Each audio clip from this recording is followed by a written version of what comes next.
pasi mama chazula mawiyeni zindenda zikwiza kwambula kumanyikwa zindenda zikwiza mama kwambula kumanyikwa ayesu zani muzati wombolwe ayesu zani mwe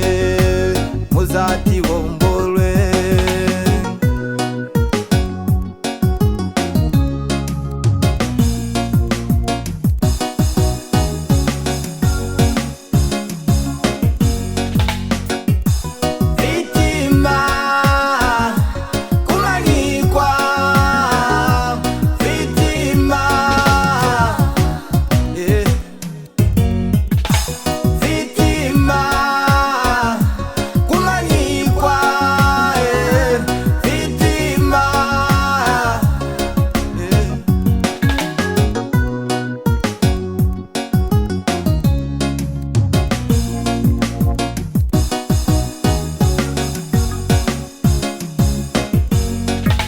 Sataniki wasuzya dada pachalo cha pasi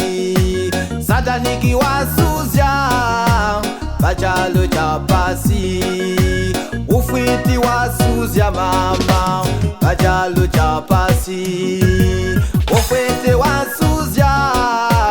pachalo cha pasi ayesu zani mwe pachalo cha pasi ayesu zani muzati wombolwe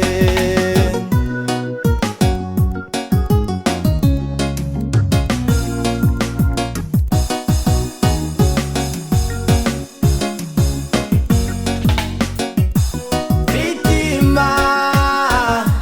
kumanyikwa vitima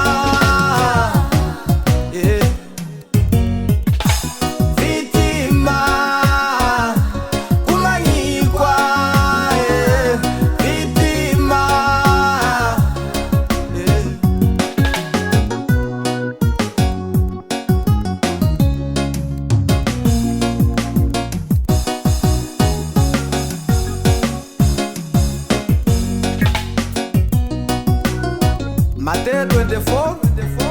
verse 36 alije mundu wakumanya zula nesi ola ilo mwana wa mundu wazamkizira pachalo ichi tingazana ufwiti tingazana usataniki tingazana mamsesu kweli zula nesi ola iwazamkizira mwana wa mundu tikulimanya yayo pakuti nyifwa ikwiza ngati mungu